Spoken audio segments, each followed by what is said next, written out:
Halo sahabatku, apa kabarnya hari ini? Semoga kalian semua selalu sehat, bahagia, dan dalam lindungannya ya. Amin. Senang sekali rasanya, kita bisa bertemu lagi di channel kesayangan kita, channel Cerita Momo. Seperti biasa, aku kembali membawa sebuah kisah baru. Tapi kali ini, siapkan hati kalian. Siapkan emosi kalian, karena cerita ini akan membuat kita gemas, marah, sedih, dan pastinya gregetan luar biasa.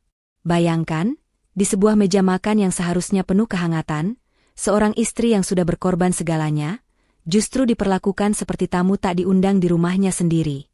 Kisah kita kali ini berjudul, dengan sengaja ibu mertua menarik kursiku di saat makan malam keluarga sambil berkata, "Awas kau, kursi ini hanya untuk orang spesial dan terhormat." Aku syok melihat suamiku datang bersama gundiknya duduk bersandingan. Ku buat hidup mereka hancur dan menyesal seumur hidupnya. Wah, dari judulnya saja sudah terbayang ya betapa menyakitkannya penghinaan ini. Sebelum kita masuk ke bab pertama, aku mau ajak kalian dulu. Bagi yang merasa kisah ini akan seru, tolong dukung channel Cerita Momo dengan menekan tombol like untuk video ini. Bagi yang baru menemukan channel ini, selamat datang ya.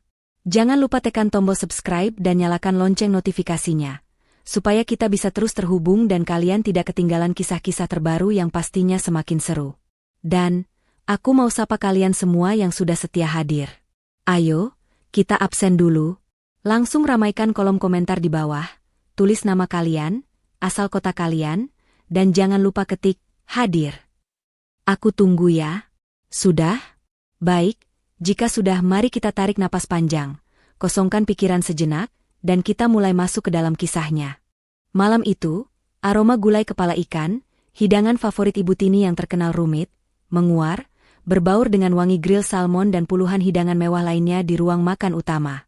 Sani, dengan napas yang sedikit terengah, baru saja melepas celemeknya. Pelipisnya masih berhias butir peluh, namun senyum tipis terulas di bibirnya saat memandang meja makan panjang itu. Semuanya harus sempurna. Gelas kristal warisan keluarga berkilauan di bawah cahaya lampu gantung. Sendok perak tertata presisi di samping piring-piring porselen mahal. Ini bukan sekadar makan malam keluarga biasa. Ini adalah permintaan khusus dari ibu mertuanya, Ibu Tini, untuk menyambut kerabat jauh. Sani tahu, ini adalah panggung pembuktiannya. Sudah 5 tahun dia menikah dengan Iqbal, dan selama itu pula, dia merasa belum pernah diterima sepenuhnya oleh Ibu Tini. Malam ini, Sani berharap, gulai kepala ikan yang dimasaknya dengan susah payah bisa sedikit saja meluluhkan hati beku itu. Satu persatu kerabat mulai berdatangan. Sani berdiri di samping Iqbal, menyalami mereka dengan senyum terhangat dan paling tulus. "Wah, Sani, rumahmu makin megah saja. Dan makanannya, baunya sedap sekali," puji seorang bibi. Sani hanya tersenyum merendah. Namun, dari ujung ruangan, sepasang mata tajam mengawasinya. Ibu Tini. Ibu Tini sudah duduk di kursi utamanya, mengamati Sani seperti elang mencari mangsa. Tidak ada senyum, tidak ada apresiasi. "Sani," panggil Ibu Tini, suaranya kering dan menusuk. Sani segera menghampiri. "Iya, Ibu." "Itu taplak meja, kenapa warnanya putih gading? Ibu kan tidak suka, terlihat kotor." Sani menelan ludah. "Tapi, Ibu ini yang paling baru. Supaya serasi dengan piringnya." "Banyak alasan. Sudah sana, ambilkan minum untuk pamanmu. Jangan berdiri di situ saja," potong Ibu Tini. Iqbal, suaminya, hanya diam. Dia sibuk berbincang dengan sepupunya, seolah tidak mendengar istrinya sedang direndahkan. Hati Sani sedikit nyeri, tapi dia menguatkan diri. Demi keharmonisan. Akhirnya, saat yang ditunggu-tunggu tiba. Makanan sudah siap, dan semua tamu telah hadir. "Baik, Bapak, Ibu, Om, Tante silakan duduk. Makan malam sudah siap," kata Sani, mencoba terdengar ceria. Para kerabat mulai mengambil posisi, saling berbincang ringan. Ibu Tini bangkit, memberi isyarat agar semua duduk. "Ayo, ayo, jangan malu-malu. Anggap rumah sendiri," seru Ibu Tini, mengambil alih peran Sani sebagai tuan rumah. Lagi-lagi, Sani hanya tersenyum sabar. Sebagai nyonya rumah, Sani mengalah, membiarkan semua tamu mendapatkan tempat duduk terbaik. Setelah memastikan semua nyaman, barulah Sani berjalan menuju kursinya. Kursi di sisi kanan Iqbal, tempat yang selalu menjadi miliknya. Dia sudah sangat lapar dan lelah setelah seharian di dapur. Dia hanya ingin duduk dan menikmati malam ini berakhir. Tangan Sani baru saja menyentuh sandaran kursi kayu jati yang berat itu. Dia mulai menariknya sedikit. Shrek. Sebuah tangan yang lebih cepat dan kasar menarik kursi itu ke belakang dengan kekuatan penuh. Sani, yang sudah setengah membungkuk untuk duduk, kehilangan keseimbangan. Pekiknya tertahan. Tubuhnya terhuyung ke depan, nyaris tersungkur di lantai keramik yang dingin jika dia tidak sigap menahan diri di pinggir meja. Gelas kristal di depannya bergetar, nyaris tumpah. Ruangan yang tadinya riuh mendadak hening. Hening yang memekakkan telinga. Sani menoleh. Jantungnya berdebar kencang. Di sanalah Ibu Tini berdiri, memegang sandaran kursi itu, dengan mata melotot penuh kebencian dan bibir yang menyeringai tipis. "Awas kau," bentak Ibu Tini. Suaranya menggema, memantul di dinding ruangan. Semua mata kini tertuju pada Sani, penuh rasa ingin tahu, kasihan, dan beberapa tampak menahan tawa. "Kursi ini hanya untuk orang spesial dan terhormat," lanjut Ibu Tini, suaranya sengaja dikeraskan. "Bukan untuk wanita mandul sepertimu yang hanya bisa menumpang hidup." Hinaan itu, mandul, adalah belati paling tajam yang selalu Ibu Tini gunakan. Wajah Sani memerah padam, lalu pucat pasi. Dia melihat paman dan bibinya buru-buru membuang muka, pura-pura sibuk dengan sendok mereka. Rasa malu, sakit hati, dan amarah yang membara bercampur jadi satu. Telinganya berdengung. "Ibu, tapi saya..." Suara Sani bergetar, nyaris tak terdengar. "Tapi apa?" "Hah?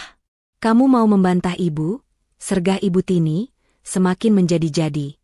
"Kamu pikir karena kamu yang masak semua ini, kamu pantas duduk di sini?"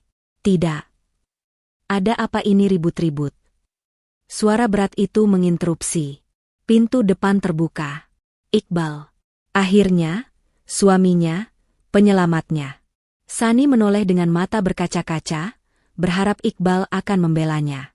Wajah Ibu Tini yang tadinya tegang seperti iblis, langsung berubah cerah. "Nah, itu dia. Anak kesayangan ibu sudah datang." Hati Sani mencelos. Iqbal tidak sendirian. Dia melangkah masuk ke ruang makan, dan di lengannya, bergantung erat seorang wanita. Wanita muda yang sangat cantik, dengan gaun merah menyala yang memeluk ketat tubuhnya, nyaris tidak menyisakan imajinasi. Riasan wajahnya tebal dan menantang. Sani mengenalinya. Vika. Sekretaris pribadi Iqbal, yang selalu dia curigai punya hubungan khusus dengan suaminya. Hati Sani yang tadi hanya retak, kini hancur berkeping-keping. Iqbal membawa gundiknya ke acara keluarga besarnya. Iqbal berjalan lurus. Dia melewati Sani yang masih berdiri mematung di samping meja, terhina dan syok. Iqbal bahkan tidak menoleh. Matanya hanya tertuju pada Vika, dengan tatapan memuja yang sudah lama sekali tidak Sani lihat. Dengan senyum lebar yang terlihat sangat palsu, Iqbal menarik kursi yang tadi direbut oleh Ibu Tini. "Kursi, kehormatan, itu kursi yang dilarang untuk Sani." "Silakan duduk, sayang," kata Iqbal, suaranya begitu lembut dan mesra pada Vika. "Maaf ya, pestanya hampir dimulai tanpamu." Vika tertawa kecil, suara tawanya melengking seperti lonceng kematian di telinga Sani. Dia duduk dengan gaya angkuh seorang ratu, dagunya terangkat, dan matanya melirik Sani dari atas ke bawah dengan tatapan kemenangan yang jelas. Ibu Tini tersenyum puas. Dia bahkan menggeser kursinya agar lebih dekat dengan Vika. "Nah, ini baru pantas. Ini baru menantu idaman ibu. Selamat datang di keluarga kami, Vika sayang." Dunia Sani serasa berhenti berputar. Udara di paru-parunya seakan tersedot habis. Suaminya, ibu mertuanya, mereka telah bersekongkol. Mereka merencanakan ini, menghancurkannya, mempermalukannya di depan semua orang, di rumahnya sendiri, di atas kerja kerasnya sendiri. Rasa sakit itu begitu menusuk, begitu hebat, hingga Sani nyaris mati rasa. Tapi kemudian, di balik rasa sakit itu, sesuatu yang lain bangkit. Sesuatu yang dingin, kelam, dan sangat kuat. Kemarahan. Sani mengepalkan tangannya di sisi tubuhnya, begitu erat hingga kuku-kukunya menancap di telapak tangannya. Dia tidak akan menangis. Tidak di sini. Dia menatap Iqbal, yang kini sedang menyuapi Vika sepotong udang. Dia menatap Ibu Tini, yang tertawa bahagia. Dan dia menatap Vika, yang balas menatapnya dengan angkuh. Kalian, bisik Sani dalam hatinya, suaranya dingin membeku. Kalian akan menyesal telah melakukan ini padaku. Aku bersumpah. Aku akan membuat hidup kalian hancur. Hancur sehancur-hancurnya, sampai kalian merangkak memohon ampun padaku. Dan saat itu tiba, aku tidak akan pernah memaafkan kalian. Para tamu berpamitan dengan canggung. Sani masih berdiri kaku di tempatnya, di samping kursi yang seharusnya menjadi miliknya.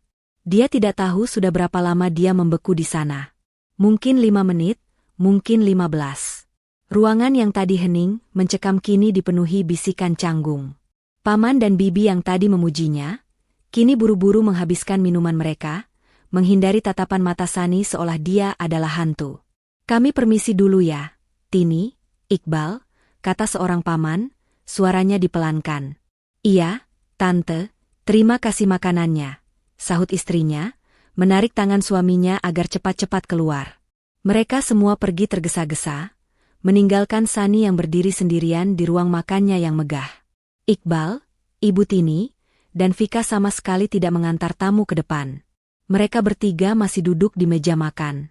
Ibu Tini tampak puas, Vika tersenyum mengejek, dan Iqbal hanya menunduk, pura-pura sibuk dengan ponselnya.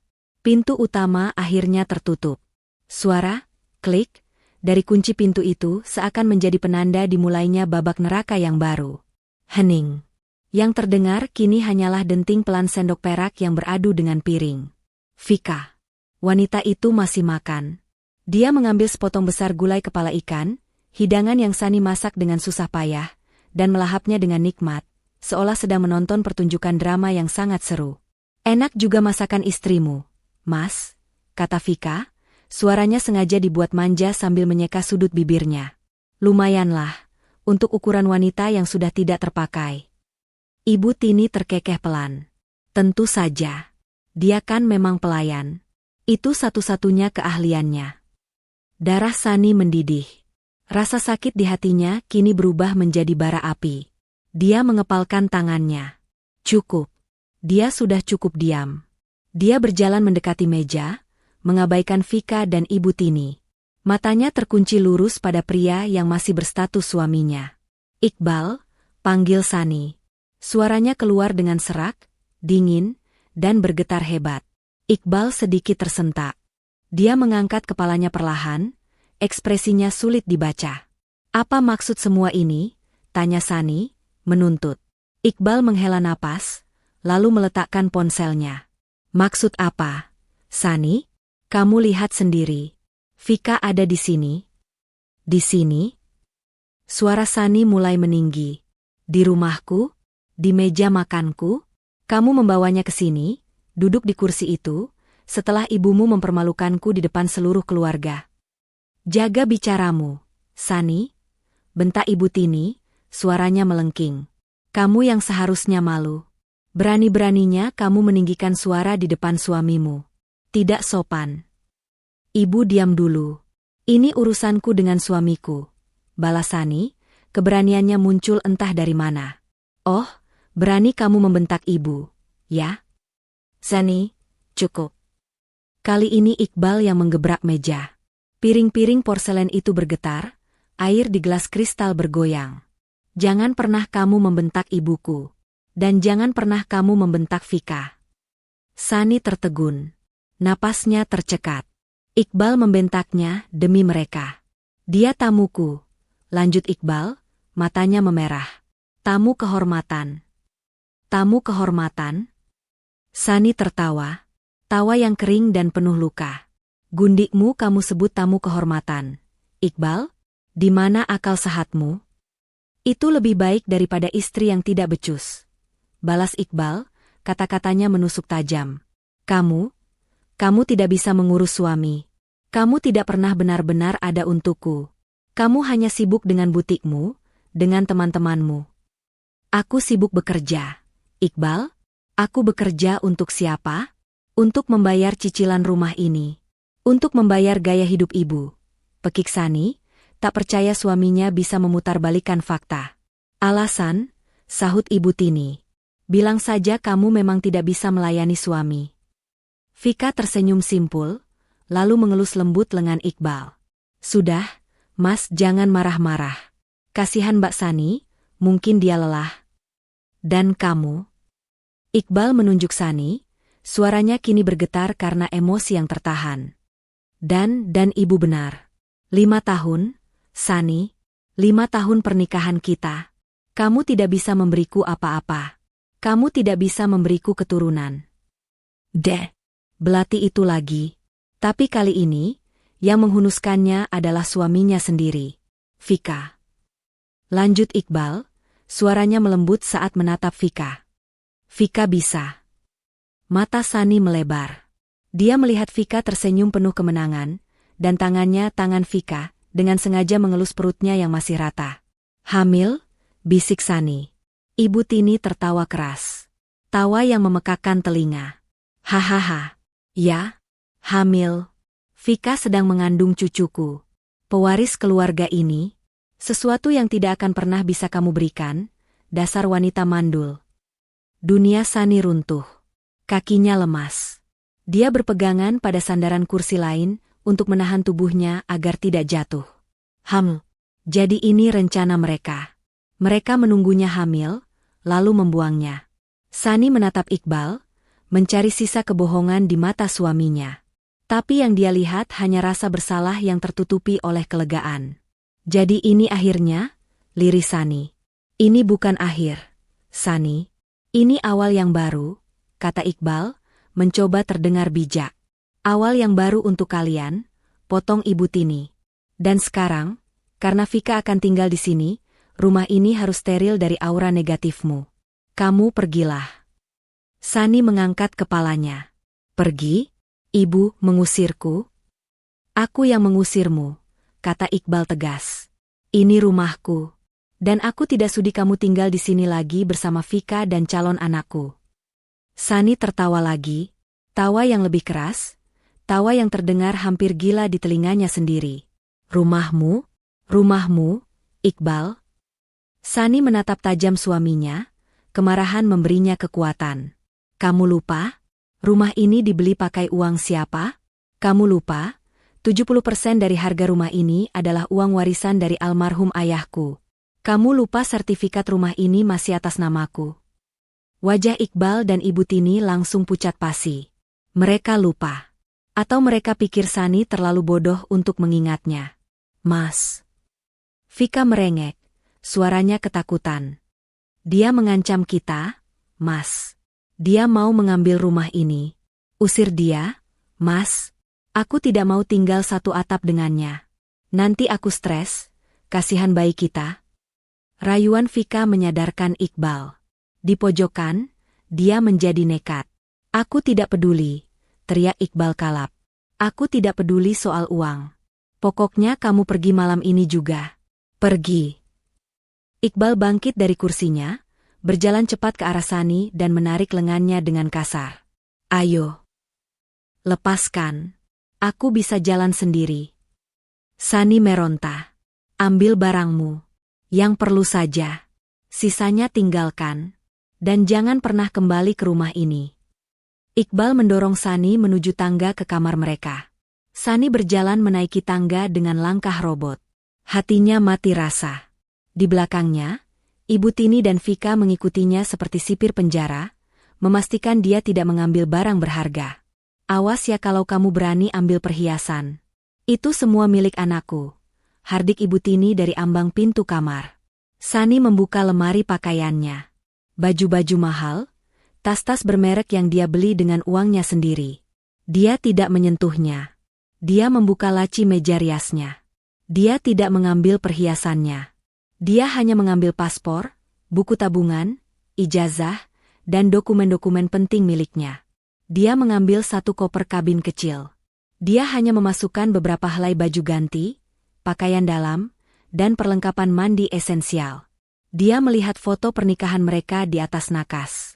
Iqbal tersenyum begitu tulus di foto itu. Sani mengambil bingkai foto itu.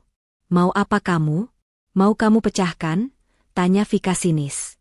Sani tersenyum tipis. "Aku hanya mau melihat wajah bodohku," katanya. Lalu, dengan tenang, dia meletakkan bingkai foto itu menghadap ke bawah. Dia menutup kopernya. Sudah. Dia menyeret koper kecil itu keluar kamar, melewati Ibu Tini dan Vika. Dia menuruni tangga. Iqbal sudah menunggu di pintu depan, membukanya lebar-lebar. Udara malam yang dingin langsung menerpa wajah Sani, membuatnya menggigil. "Cepat pergi," usir Iqbal, tidak berani menatap mata istrinya. Sani berhenti tepat di depan suaminya. Dia menatap mata Iqbal dalam-dalam. "Kamu akan menyesali ini, Iqbal. Bukan hanya menyesal. Kamu akan hancur sehancur-hancurnya." Iqbal membuang muka. "Omong kosong. Pergi." Sani lalu menoleh ke Ibu Tini yang berdiri di belakang Iqbal dengan senyum kemenangan. "Dan Ibu selamat menikmati, menantu terhormat, dan cucu pewaris, Ibu. Semoga Vika bisa memasak gulai kepala ikan seenak masakan, wanita mandul, ini." Wajah Ibu Tini memerah karena marah. Sani melangkah keluar pintu. Dia tidak menangis. Air matanya sudah kering, membeku bersama hatinya. Dia menarik gagang kopernya. Tepat saat dia melangkahkan kakinya melewati ambang pintu. "Tunggu. Ini," seru Iqbal. Iqbal melemparkan sesuatu ke kakinya. Benda itu jatuh di lantai teras yang berdebu. Celemek. Celemek yang Sani pakai seharian untuk memasak hidangan pesta malam itu. "Bawa juga celemekmu. Supaya kamu ingat tempatmu yang seharusnya," hina Iqbal. Sani menatap celemek itu sejenak. Lalu dia menatap Iqbal. Dia tidak membungkuk untuk mengambilnya. Dia hanya tersenyum dingin. "Terima kasih sudah mengingatkanku," katanya. Lalu dia berbalik, menarik kopernya, dan melangkah ke dalam kegelapan malam, meninggalkan istana yang dia bangun dengan keringatnya sendiri, hanya dengan satu koper dan harga diri yang tercabik-cabik. Taksi yang ditumpanginya melaju membelah malam yang pekat. Sani duduk kaku di kursi belakang, memeluk tas tangannya erat-erat. Koper kabin kecil itu teronggok di sampingnya, saksi bisu pengusirannya. Dia tidak menangis. Belum. Tubuhnya masih bergetar hebat, campuran antara amarah yang membara dan rasa dingin yang menusuk tulang. Sopir taksi itu sesekali meliriknya dari kaca spion. Seorang wanita, rapi namun tampak kacau, diusir dari rumah mewah di tengah malam buta. Sani mengabaikan tatapan kasihan itu. Dia tidak butuh belas kasihan. Dia butuh keadilan. Dia melihat keluar jendela, tapi pemandangan kota yang gemerlap hanya tampak seperti noda-noda cahaya yang kabur. Di benaknya, yang terputar ulang hanyalah seringai kemenangan Vika, tawa mengejek Ibu Tini, dan tatapan dingin Iqbal saat melemparkan celemek itu ke kakinya. Celemek. Simbol perbudakannya selama ini. Taksi berhenti di depan sebuah rumah besar di kawasan tua yang asri. Rumah ini tidak semegah istana kacanya yang kini ditempati Vika, tapi rumah ini memancarkan wibawa dan kehangatan. Rumah Pak Hendra. Sani membayar taksi dengan sisa uang tunai di dompetnya, lalu menyeret kopernya menaiki tangga teras. Tangannya bergetar hebat saat menekan bel. 1 detik. 2 detik. Terdengar suara langkah kaki tergesa dari dalam. Pintu kayu jati yang berat itu terbuka. Seorang pria berusia akhir 60-an, masih tampak gagah dengan piyama dan jubah tidurnya, menatapnya dengan kaget. Wajahnya yang bijak langsung mengernyit prihatin. "Sani? Nak Sani? Astaga, ada apa malam-malam begini?" tanya Pak Hendra. Di belakangnya, seorang wanita paruhbaya yang lembut, Bu Hendra, muncul dengan wajah cemas. Saat itulah pertahanan Sani runtuh. Melihat wajah Pak Hendra, pria yang sudah dianggapnya seperti ayah sendiri, kolega terbaik almarhum ayahnya, Sani tidak kuat lagi. Air mata yang sejak tadi ditahannya, tumpah ruah. Kakinya lemas. Om Hendra." "Sani." Bu Hendra memekik pelan. Pak Hendra tidak membuang waktu. Dia segera menarik Sani masuk, mengambil alih koper kecil itu. Bawa masuk, Bu. Cepat buatkan teh hangat, perintahnya pada istrinya. Mereka mendudukkan Sani di sofa bludru yang empuk di ruang kerja Pak Hendra. Ruangan itu beraroma buku-buku tua dan kopi, aroma yang selalu mengingatkan Sani pada almarhum ayahnya. Bu Hendra datang membawa secangkir teh chamomile panas. Tangan Sani masih bergetar hebat sehingga Bu Hendra harus membantunya memegang cangkir itu. Tenang, nak, tenang. Kamu aman di sini, kata Bu Hendra lembut, mengelus punggung Sani. Setelah beberapa tegukan, getaran di tubuh Sani mulai mereda, meski isak tangisnya masih terdengar pilu. Pak Hendra duduk di seberangnya, menatapnya dengan tatapan tajam seorang pengacara, namun penuh kasih sayang seorang ayah. Sekarang, kata Pak Hendra dengan suara tenang namun tegas. Ceritakan pada Om, pelan-pelan. Apa yang terjadi? Sani menarik napas dalam-dalam. Dan kata-kata itu pun mengalir. Dia menceritakan semuanya. Dimulai dari paksaan Ibu Tini untuk mengadakan makan malam keluarga besar. Kerja kerasnya seharian di dapur. Hinaan-hinaan kecil yang sudah jadi makanan sehari-hari. Puncaknya, insiden kursi yang ditarik. Bentakan Ibu Tini, hanya untuk orang spesial dan terhormat. Wajah Pak Hendra mengeras. Sani melanjutkan. Kedatangan Iqbal bersama Vika. Bagaimana Iqbal mendudukan Vika di kursi itu. Sani menceritakan bagaimana seluruh keluarga hanya diam. Rahang Pak Hendra mengetat. Sani menceritakan konfrontasi setelah tamu pulang. Pengakuan Vika yang hamil. Dia mengandung cucu Ibu Tini, Om. Pewaris, liris Sani, rasa pahit memenuhi mulutnya. Bajingan, desis Pak Hendra, nyaris tak terdengar. Lalu mereka mengusir saya, Om. Iqbal mengusir saya. Dia bilang itu rumahnya. Apa? Suara Pak Hendra meninggi. Saya bilang, saya ingatkan dia kalau rumah itu 70% uang warisan ayah. Sertifikatnya atas nama saya. Mata Pak Hendra langsung menyala. Bagus. Bagus, Sani. Kamu bawa sertifikatnya? Sani mengangguk. Saya bawa. Saya bawa semua dokumen penting saya. Ijazah, paspor, buku tabungan, dan sertifikat itu. Pak Hendra tersenyum tipis. Sebuah senyum lega yang cepat hilang. Anak pintar. Persis ayahmu. Tapi, Om, Iqbal tidak peduli. Dia tetap menyeret saya keluar. Dia bahkan melemparkan celemek masak saya ke kaki saya. Dia bilang, supaya saya ingat tempat saya.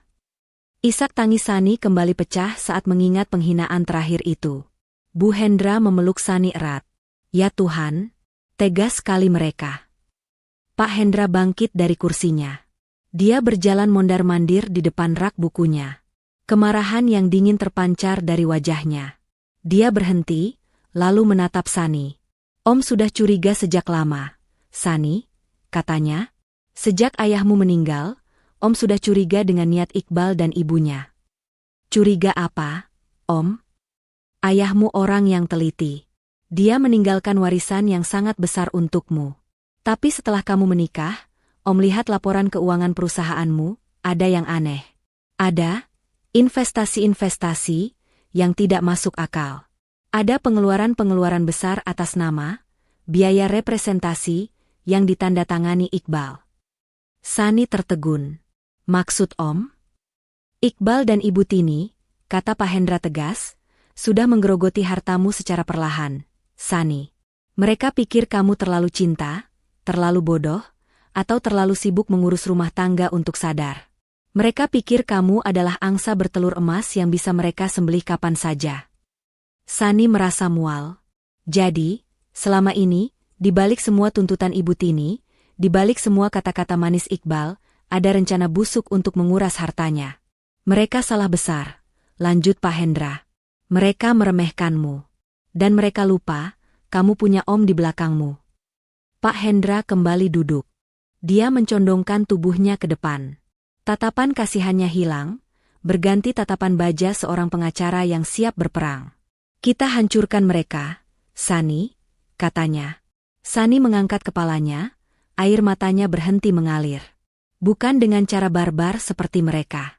Bukan dengan makian atau lempar celemek. Kita hancurkan mereka dengan cara yang elegan dan legal. Kita ambil kembali semua yang menjadi milikmu, sampai ke akar-akarnya. Kita buat mereka membayar setiap penghinaan yang kamu terima malam ini. Apa yang harus saya lakukan, Om? Tanya Sunny, suaranya kini stabil. Bara api di hatinya yang tadi redup karena sakit hati, kini menyala kembali, lebih besar dari sebelumnya. Pertama, kata Pak Hendra, mengacungkan jarinya. Malam ini kamu dan Ibu Hendra tidur di kamar tamu. Besok pagi, Om akan pindahkan kamu ke salah satu apartemen servis milik kantor. Aman, nyaman, dan tidak ada yang tahu lokasimu. Sunny mengangguk. Kedua, serahkan semua dokumen itu pada Om. Sertifikat rumah, buku tabungan, semuanya. Besok pagi, tim Om akan mulai bekerja. Sunny mengangguk lagi. Ketiga, jangan hubungi siapapun. Jangan balas telepon atau pesan dari Iqbal, Ibu Tini, atau kerabat manapun. Biarkan mereka mengira kamu sedang menangis di pinggir jalan. Biarkan mereka merasa menang. Untuk sementara. Saya mengerti, jawab Sunny tegas. Bagus, Pak Hendra tersenyum puas.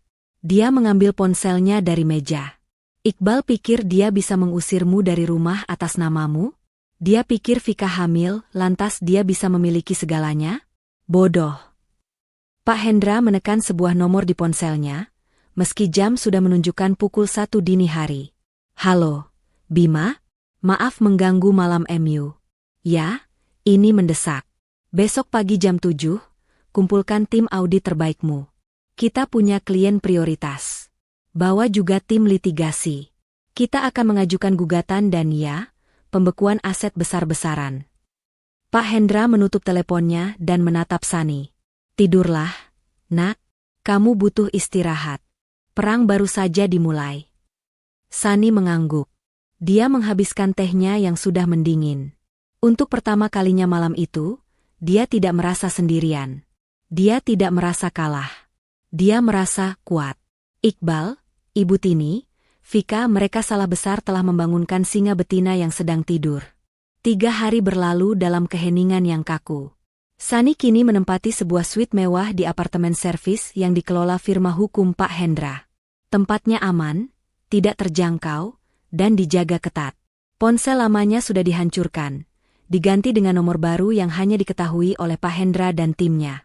Di luar, Sunny terputus dari dunia.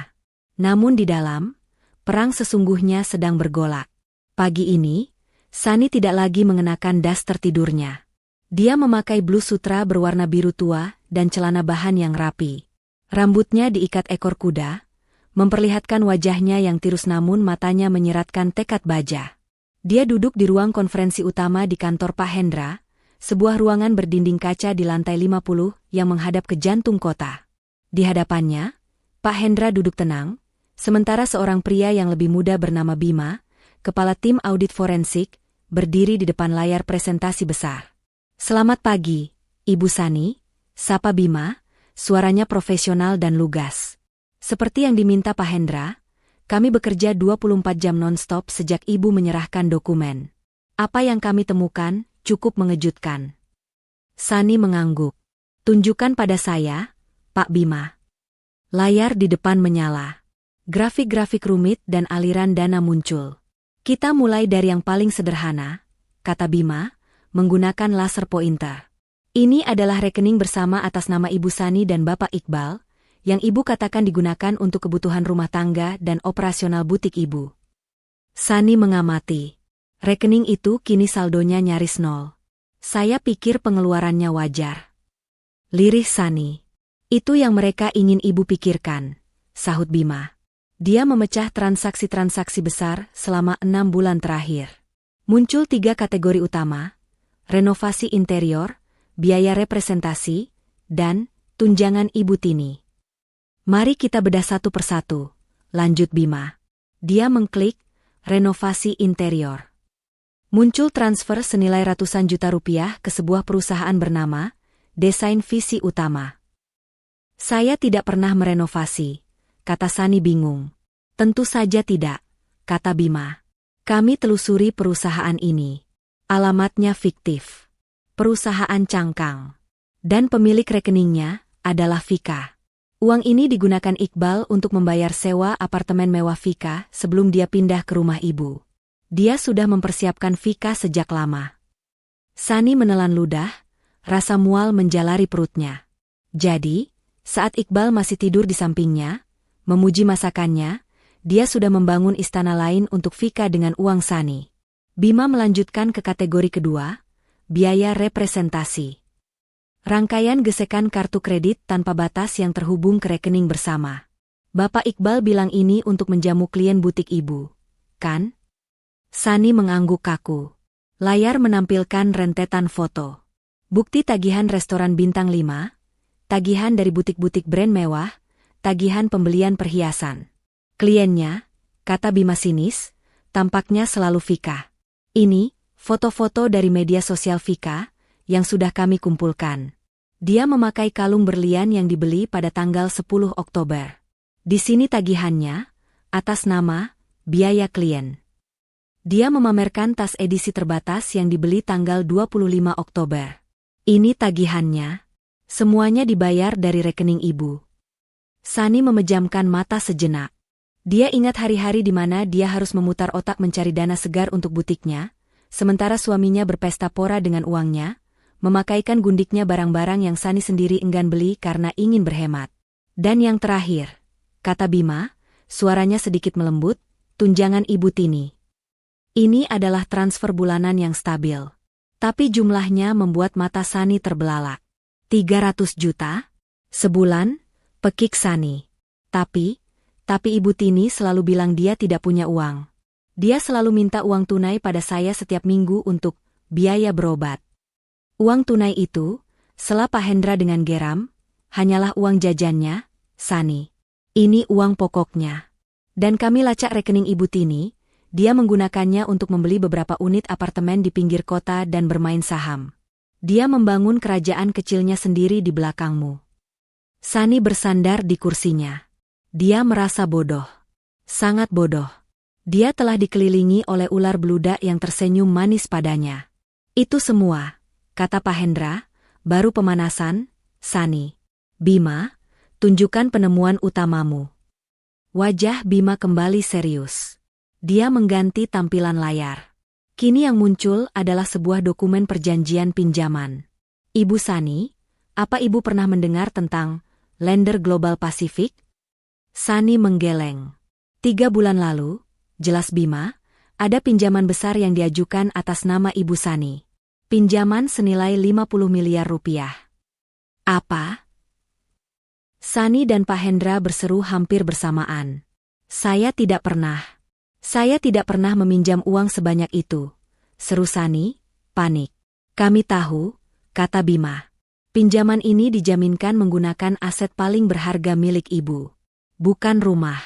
Tapi 40% saham Ibu di perusahaan holding peninggalan almarhum ayah Ibu. Darah Sani serasa surut dari wajahnya. Tidak mungkin itu. Ini yang paling buruk, Ibu Sani, kata Bima lirih. Dia memperbesar satu bagian dokumen. Tanda tangan. Di atas meterai. Nama, Sani Adiwijaya. Itu mirip sekali, bisik Sani ngeri. Sebuah pemalsuan yang sangat bagus, kata Bima. Iqbal pasti telah mempelajarinya berbulan-bulan. Dia pasti mengambilnya dari salah satu dokumen lama yang Ibu tanda tangani. Bajingan. Pak Hendra menggebrak meja. Dia tidak hanya mencuri, dia menjebakmu, Sani. Jika pinjaman ini gagal bayar, saham ayahmu akan disita oleh kreditur. Iqbal menghancurkanmu sampai ke akarnya.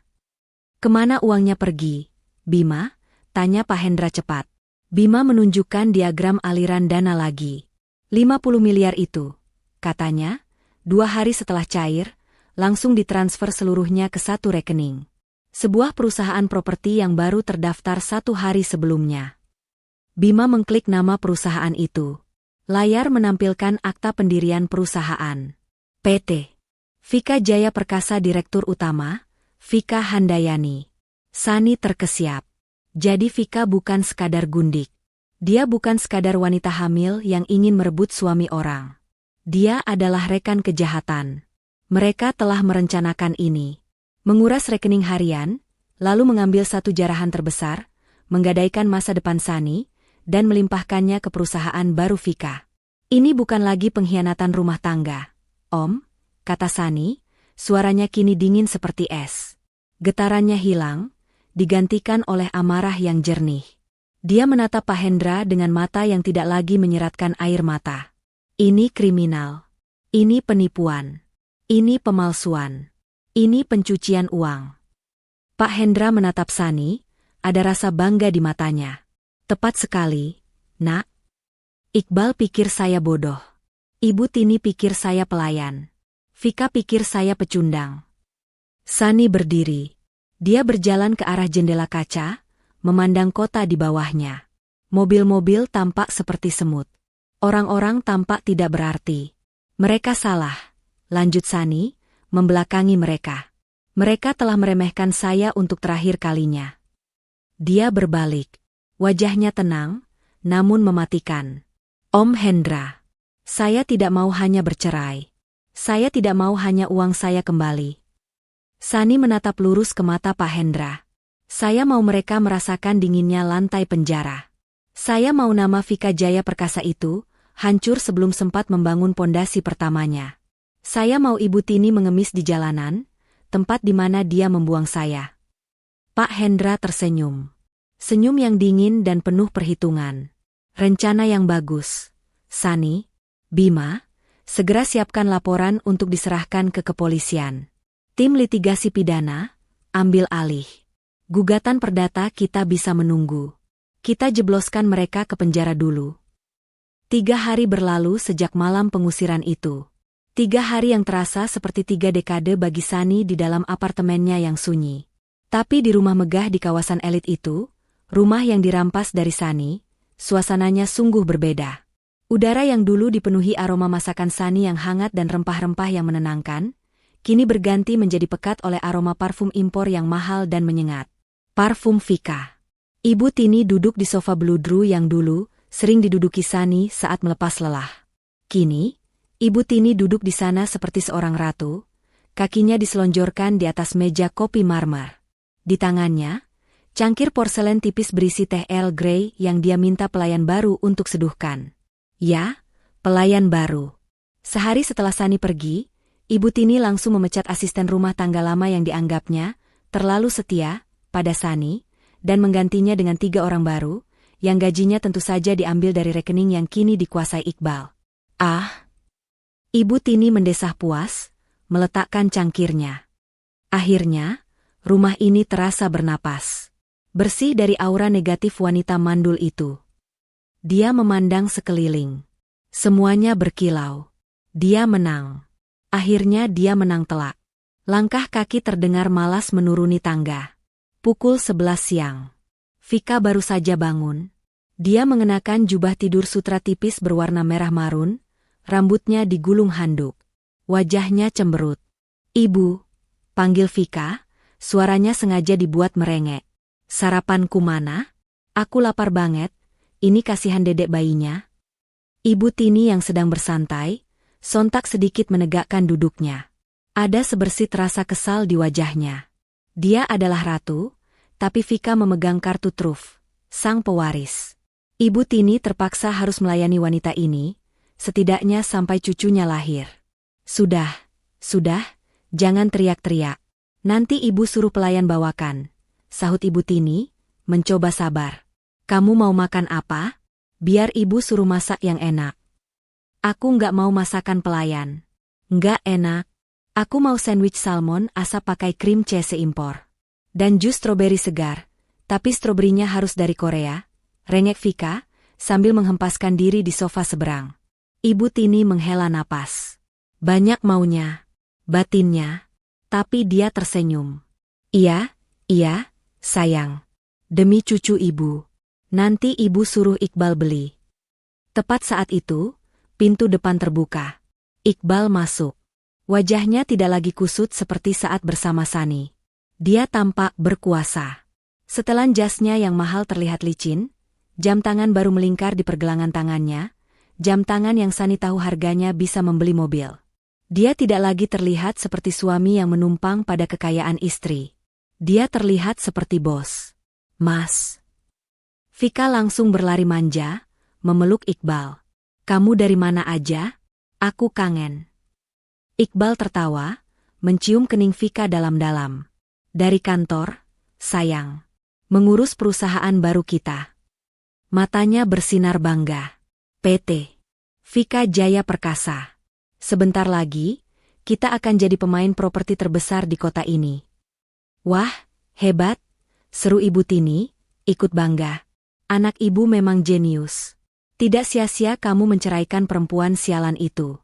Lihat, rezekimu langsung terbuka lebar. Tentu saja, Bu, kata Iqbal angkuh. Dia melempar tas kerjanya ke sofa. Selama ini rezekiku tertahan oleh aura buruknya. Sekarang, setelah dia pergi, semuanya lancar. Bagus, Mas. Vika menepuk-nepuk dada Iqbal. Tapi, aku bosan di rumah terus. Aku mau kita liburan. Aku mau babimon ke Swiss. Katanya udaranya bagus buat ibu hamil. Ya, Mas, ya. Swiss? Ibu Tini terkejut. Mahal sekali itu. Ibu apaan sih? Vika cemberut. Uang Mas Iqbal kan banyak sekarang. Itu, yang 50 miliar itu. Masa buat babimon aja nggak boleh? Aku stres loh di sini terus. Nanti kalau aku stres, bayinya kenapa-napa, gimana? Ancaman itu selalu berhasil. Wajah Iqbal langsung melunak. SSH jangan ngomong gitu, sayang. Oke. Kita ke Swiss. Apapun buat kamu dan calon jagoan papa. Iqbal mengelus perut Vika yang sebenarnya masih rata. Nah, gitu dong. Vika tersenyum penuh kemenangan. Mereka bertiga duduk di ruang tamu itu, tertawa-tawa. Mereka membicarakan rencana besar mereka. Pesta. Bukan sekadar pesta ulang tahun atau arisan. Mereka akan mengadakan pesta besar-besaran di ballroom hotel termewah di kota. Kita akan undang semua rekan bisnis, semua kerabat, seru Ibu Tini bersemangat. Kita umumkan 2 hal. Pertama, peluncuran resmi PT Vika Jaya Perkasa. Kedua, kehamilan Vika. Kita umumkan kita akan segera punya pewaris. Ide bagus, Bu. Iqbal setuju. Kita buat Sani makin hancur. Kita tunjukkan pada dunia, tanpanya, aku jauh lebih sukses. Dan tanpanya, aku bisa punya anak. Oh ya, ngomong-ngomong soal Sani, Vika tiba-tiba teringat. Ada kabar dari dia, Mas? Dia nggak hubungi kamu? Iqbal mendengus. Tidak ada. Nomornya sudah tidak aktif. Paling dia sedang menangis di rumah kontrakan temannya yang miskin. Biarkan saja. Dia pikir dia siapa? Berani-beraninya mengancamku soal sertifikat rumah. Memangnya sertifikat itu aman? Bal? Tanya Ibu Tini, tiba-tiba sedikit cemas. Iqbal tertawa terbahak-bahak. Tenang saja, Bu. Sani boleh pegang sertifikat aslinya. Tapi aku, Iqbal menepuk dadanya, sudah punya duplikatnya. Dan yang lebih penting, aku sudah mengurus orang di dalam. Rumah ini sedang dalam proses balik nama atas namaku. Sani tidak akan bisa berbuat apa-apa. Dia sudah kalah telak. Ibu Tini dan Vika ikut tertawa. Mereka merasa tak terkalahkan. Mereka di atas angin. Mas, kata Vika lagi, matanya memandang berkeliling ruangan dengan tatapan jemu. Aku mau renovasi rumah ini. Renovasi lagi? Tanya Iqbal.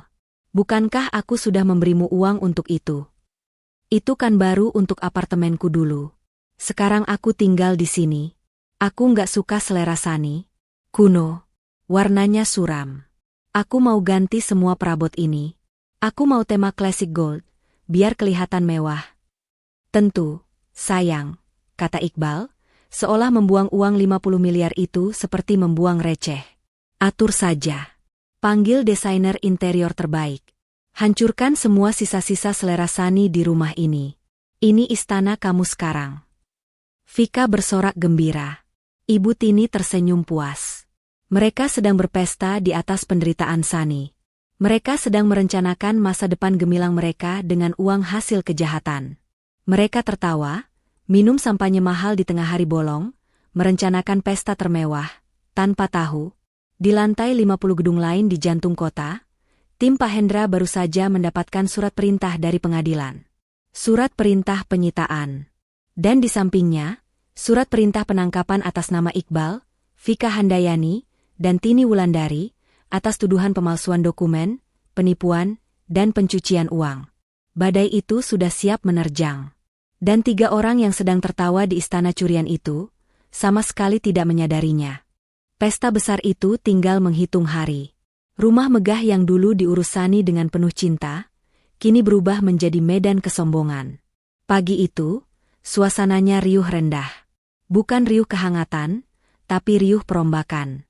Vika, dengan perut yang sengaja sedikit ditonjolkan meski masih nyaris rata, berdiri di tengah ruang tamu. Dia menunjuk-nunjuk dengan dagu terangkat. Di hadapannya, seorang desainer interior ternama di kota itu mencatat dengan patuh. "Saya nggak mau ada sisa selera kuno di sini," kata Vika, suaranya dibuat berwibawa. "Semua yang berbau kayu, coklat, atau krem buang. Saya mau full gold dan marble. Seperti istana ratu. Saya mau semua tamu di pesta besok lusa melihat siapa nyonya rumah yang sebenarnya." Desainer itu mengangguk. "Baik, Nona Vika. Sofa ini, buang. Bakar kalau perlu. Ganti dengan sofa bludru putih gading dengan lis emas murni," potong Vika cepat. Ibu Tini duduk di kursi makan yang dulu dilarangnya untuk Sani. Kini, kursi itu adalah singgasananya. Dia menyesap kopi paginya sambil tersenyum puas, mengawasi para kuli angkut mulai mengeluarkan perabot-perabot yang dipilih Sani dulu. "Bagus, Vika. Bagus," puji Ibu Tini. "Buat rumah ini pantas untuk menyambut cucu ibu. Besok lusa, saat pesta peluncuran perusahaanmu, semua mata akan tertuju padamu. Ibu sudah tidak sabar melihat wajah-wajah iri teman arisan ibu." Iqbal baru saja turun dari lantai atas. Dia mengenakan jubah tidur sutra, penampilannya santai namun penuh kuasa. Dia tertawa melihat kesibukan itu. Wah, Ratu dan Putri mahkota ibu sedang sibuk, ya?" Iqbal menghampiri Vika, memeluknya dari belakang, dan mencium lehernya. "Apapun untukmu, sayang. Hancurkan saja semua sisa-sisa perempuan itu. Setelah pesta peluncuran PT Vika Jaya Perkasa besok, kita akan jadi raja dan ratu di kota ini." "Pasti dong, Mas." Vika tertawa manja. "Apalagi setelah Mas urus balik nama rumah ini. Sani, aku bahkan sudah lupa wajahnya. Paling dia sekarang jadi gelandangan." "Hus, jangan sebut-sebut nama sial itu," sela Ibu Tini. "Pamali. Nanti aura negatifnya kembali." Mereka bertiga tertawa. Mereka merasa tak tersentuh. Mereka sedang berada di puncak dunia, merenovasi istana mereka, menghitung hari menuju pesta peresmian kekayaan haram mereka. Saat itulah, bel pintu berbunyi. Deringnya terdengar begitu tajam, memotong tawa mereka. Pelayan baru yang dipekerjakan Ibu Tini berlari kecil ke depan. "Biar saya buka, Nyonya." Ibu Tini mengibaskan tangannya. "Siapa sih pagi-pagi bertamu? Bilang kita sibuk." Pelayan itu membuka pintu. Di depan pintu, berdiri beberapa pria berwajah serius dan berpakaian rapi. Yang paling depan, seorang pria parubaya yang memancarkan wibawa tenang namun mengintimidasi. "Permisi, kami mencari Tuan Iqbal, Nyonya Tini, dan Nona Vika," kata suara pria itu. Iqbal, yang mendengar namanya dipanggil, berjalan ke arah pintu. "Siapa, Bi?" Langkahnya terhenti. Jantungnya serasa berhenti berdetak sepersekian detik. Dia kenal pria itu. Pengacara almarhum ayah Sani. "Pak Hendra?" Suara Iqbal tercekat. Vika dan Ibu Tini ikut menoleh, penasaran. Pak Hendra tersenyum. Senyum yang sangat tipis, dingin, dan sama sekali tidak ramah. "Selamat pagi, Tuan Iqbal. Sibuk sekali, tampaknya." Di belakang Pak Hendra, Iqbal baru menyadari, bukan hanya tim pengacara. Ada Bima, auditor yang dulu pernah dia temui di kantor Sani. Ada beberapa pria berseragam petugas pengadilan. Dan di paling belakang, berdiri 2 orang polisi berseragam lengkap. Wajah Iqbal langsung pucat pasi. "Mau apa kalian kesini?" bentak Ibu Tini, langsung pasang badan. "Ini pengacaranya si mandul itu, kan? Mau apa kamu? Mau mengemis minta bagian? Pergi. Kalian tidak diundang." "Kami tidak perlu undangan, Nyonya Tini," kata Pak Hendra datar. Dia melangkah masuk melewati ambang pintu, tidak mengindahkan teriakan Ibu Tini. Timnya mengikutinya masuk ke dalam ruang tamu yang berantakan karena renovasi. Para kuli angkut terdiam, bingung. "Beraninya kalian masuk?" Vika memekik. "Satpam. Satpam. Usir mereka."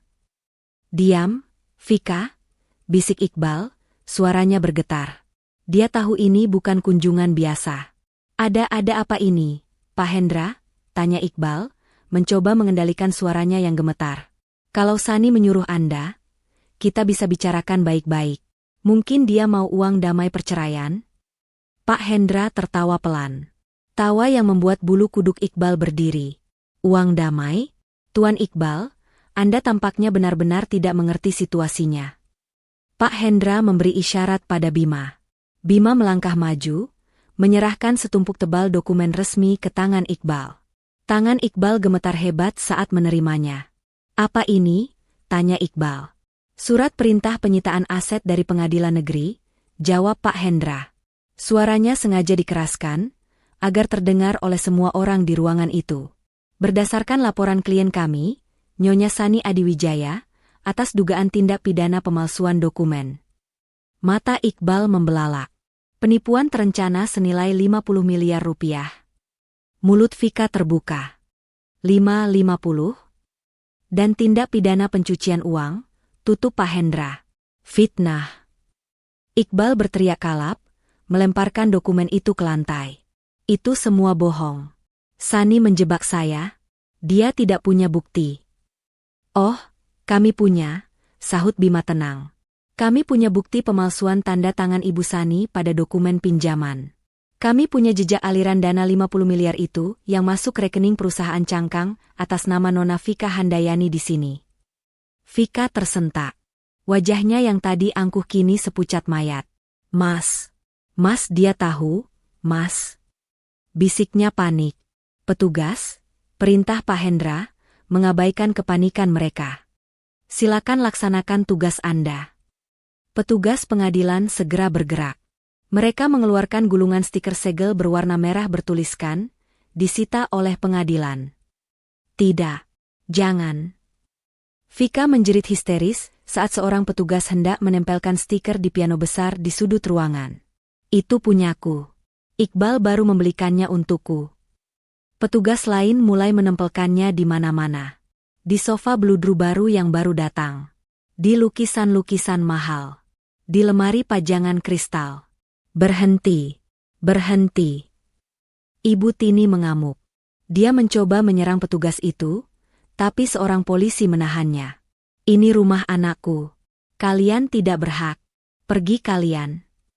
Para kuli angkut dan desainer interior tadi sudah kabur terbirit-birit, tidak mau terlibat. "Mas, pestanya besok. Mas." Vika menangis, mengguncang-guncang lengan Iqbal. "Bagaimana ini? Malu, Mas, malu. Perusahaanku bagaimana? Uang kita. PT Vika Jaya Perkasa." Pak Hendra menoleh pada Vika dengan tatapan mencemooh. "Perusahaan itu rekeningnya sudah dibekukan total sejak 1 jam yang lalu. Pesta Anda resmi batal. Dan semua mobil mewah di garasi itu," Pak Hendra menunjuk ke arah garasi, "juga kami sita." "Tidak, Aa." Vika luruh ke lantai, menangis meraung-raung. Iqbal terhuyung mundur, bersandar di dinding. Habis. Semuanya habis. Dia menatap Pak Hendra dengan putus asa. Saya bisa jelaskan. Ini salah paham. Tolong, di mana Sani? Biar saya bicara. Saya akan ceraikan Vika. Saya akan kembali pada Sani. Tolong, Pak." "Terlambat," kata Pak Hendra. "Dan lagi, Klien saya tidak sudi lagi melihat wajah Anda. Ibu Tini, melihat anaknya memohon, tiba-tiba berhenti mengamuk. Dia menatap Pak Hendra dengan nanar. Lalu, kami bagaimana?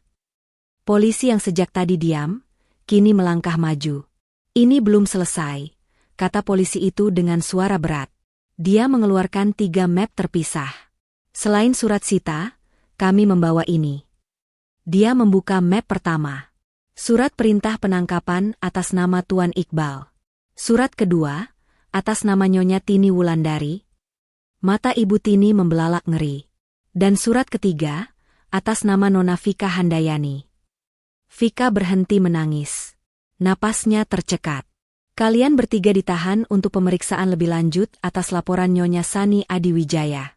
Silakan ikut kami ke kantor polisi. Sekarang. Tidak. Vika menjerit paling kencang. Aku hamil. Kalian tidak lihat? Aku hamil. Kalian tidak bisa penjarakan aku. Mas Iqbal. Tolong aku, Mas. Aku tidak mau masuk penjara. Aku tidak mau. Anda bisa jelaskan kehamilan Anda pada penyidik, kata polisi itu tanpa emosi, sambil mengeluarkan borgol. Cucuku. Desis Ibu Tini, tubuhnya gemetar hebat.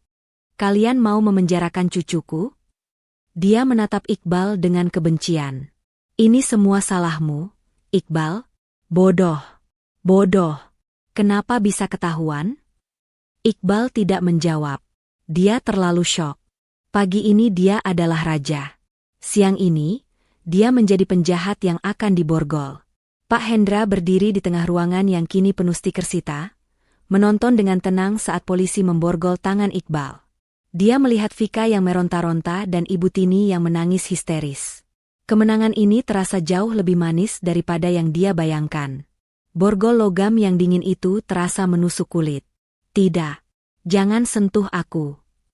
Vika menjerit, suaranya melengking tinggi, memecahkan keheningan sesaat yang mencekam. Dia meronta-ronta dengan brutal, seperti binatang liar yang terperangkap. Aku sedang hamil. Kalian tidak dengar? Hamil. Kalian mau membunuh calon cucu pewaris? Lepaskan.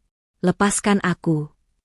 Petugas polisi wanita yang ditugaskan memborgolnya tetap tenang, wajahnya tidak menunjukkan emosi. Nona, tolong jangan mempersulit. Anda akan menyakiti diri Anda sendiri. Di sisi lain, Ibu Tini tidak melawan. Dia juga tidak menangis. Dia hanya luruh. Tubuhnya yang tadi pagi duduk angkuh di singgasananya, kini terkulai di lantai keramik yang dingin. Kakinya seperti jeli, tidak mampu menopang bobot tubuhnya yang kini terasa berat oleh kehancuran. Matanya nanar, kosong, menatap stiker, disita, yang tertempel di guci anti kesayangannya. Ibu, ayo berdiri, kata seorang petugas, sedikit lebih lembut, namun tetap tegas. Ibu Tini tidak bergerak. Dia harus diseret untuk berdiri oleh 2 petugas. Wajahnya yang pucat pasi kini basah oleh air mata yang mengalir tanpa suara. Dia tidak lagi melihat Pak Hendra. Dia hanya menatap Iqbal. Dan Iqbal. Dia adalah yang paling tenang. Saat borgol itu dipasangkan di pergelangan tangannya, dia tidak melawan. Dia hanya menundukkan kepalanya dalam-dalam. Seluruh angkuh, seluruh kuasa yang dia rasakan tadi pagi, lenyap tak bersisa. Dia seperti balon yang kempes. Dia mengangkat kepalanya, bukan menatap polisi atau Vika yang masih histeris, tapi menatap Pak Hendra. Pak. Suaranya serak dan pecah. Pak Hendra? Sani, di mana dia? Tolong, Pak. Biarkan saya bicara dengannya. Saya akan lakukan apa saja. Saya akan sujud di kakinya. Ini semua salah paham. Pak Hendra menatapnya, dingin. Anda seharusnya memikirkan itu saat Anda melemparkan celemek ke kakinya, Tuan Iqbal. Waktu Anda untuk bicara sudah habis. Pak Hendra memberi isyarat kepada polisi, bahwa mereka. Prosesi yang memalukan itu dimulai. Mereka bertiga digiring keluar dari pintu depan rumah megah itu. Pintu yang sama tempat Sani diusir 3 hari lalu. Dan di sanalah neraka kedua mereka dimulai. Di luar gerbang, rupanya keributan dan kedatangan beberapa mobil polisi telah menarik perhatian para tetangga. Ibu-ibu sosialita yang dulu selalu coba saingi oleh Ibu Tini. Para satpam kompleks. Mereka semua berdiri di seberang jalan, berbisik-bisik, beberapa bahkan tak malu mengeluarkan ponsel dan merekam. Ya Tuhan, itu kan Ibu Tini? Sama Iqbal? Loh, itu siapa yang perempuan muda? Kok diborgol semua? Astaga! Ditangkap. Wajah Ibu Tini serasa ditampar ribuan kali. Dia, ratu di kompleks ini, kini menjadi tontonan. Dia mencoba menyembunyikan wajahnya, tapi borgol di tangannya menghalanginya. Vika, melihat kerumunan itu, malah semakin menjadi-jadi. Apa lihat-lihat? Pergi kalian. Jangan rekam saya. Saya ini korban. Saya hamil. Tolong. Polisinya jahat. Mereka mau membunuh bayi saya. Teriakan Vika hanya membuat bisikan para tetangga semakin kencang dan rekaman video semakin jelas. Iqbal hanya bisa menunduk. Dia ingin bumi terbelah dan menelannya saat itu juga. Dia didorong masuk ke mobil polisi yang satu, terpisah dari Ibu Tini dan Vika yang dimasukkan ke mobil lainnya. Perjalanan ke kantor polisi adalah perjalanan terpanjang dalam hidup mereka. Di mobil Vika dan Ibu Tini, Vika tidak berhenti menangis dan meracau, menyalahkan semua orang. Ini semua gara-gara kamu, Mas Iqbal bodoh. Kenapa bisa ketahuan? Dan ibu juga. Kalau saja ibu tidak serakah, kita tidak akan begini. Ibu Tini hanya diam, menatap kosong keluar jendela. Penyesalannya datang terlambat. Di kantor polisi, kemewahan benar-benar dilucuti. Bau disinfektan yang tajam, lantai yang kusam, dan tatapan dingin para petugas menyambut mereka. Mereka tidak lagi dipanggil Nyonya atau Tuan. Mereka adalah tersangka. Foto. Sidik jari, perintah petugas. Satu persatu, kehormatan mereka dipreteli. Vika, yang tadi pagi memesan sofa emas murni, kini harus memegang papan nama bertuliskan namanya di depan dada. Matanya bengkak, maskaranya luntur. Iqbal, yang tadi pagi merasa seperti raja properti, kini difoto seperti penjahat rendahan. Dan Ibu Tini, dia nyaris pingsan saat jarinya ditekan ke bantalan tinta hitam. Setelah proses administrasi yang brutal itu, mereka dipisahkan. 3 ruang interogasi yang berbeda. 3 takdir yang saling terkait, namun kini harus menyelamatkan diri masing-masing. Di ruang 1, Vika berhadapan dengan seorang penyidik wanita yang sabar. Saya hamil, Bu. Saya butuh dokter. Saya tidak bisa stres. Vika memulai dengan taktik yang sama. Penyidik itu mengangguk. Kami akan panggil tim medis untuk memeriksa Anda, Nona Vika. Tapi sebelum itu, tolong jelaskan, dari mana Anda mendapatkan dana 50 miliar rupiah yang masuk ke rekening PT Vika Jaya Perkasa? Vika membeku. Saya tidak tahu. Itu semua urusan Mas Iqbal. Saya hanya menerima. Dia bilang itu hadiah untuk perusahaan baru kami. Saya tidak tahu kalau itu uang haram. Saya korban. Di ruang 2, Ibu Tini menangis sesenggukan di depan penyidik yang lebih tua. Saya tidak tahu apa-apa, Pak. Sungguh. Saya ini hanya ibu rumah tangga. Saya memang tidak suka Sani, dia mandul, Pak. Dia tidak bisa memberi saya cucu. Tapi saya tidak pernah menyuruh Iqbal mencuri. Saya memang menerima uang bulanan, tapi itu kan wajar. Seorang anak memberi ibunya. Saya tidak tahu kalau uang itu, uang haram. Di ruang 3, Iqbal duduk terdiam.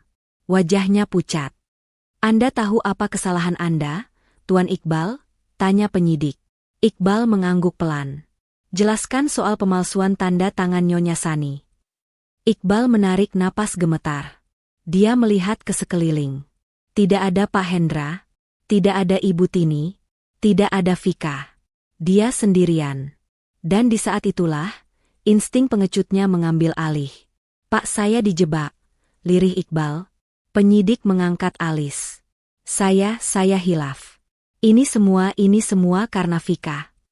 Suara Iqbal mulai meninggi, mencari pembenaran. Dia merayu saya. Dia bilang dia hamil. Dia bilang dia butuh 50 miliar untuk jaminan hidupnya dan bayinya.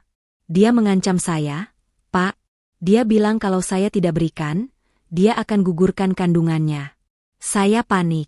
Saya sayang anak itu.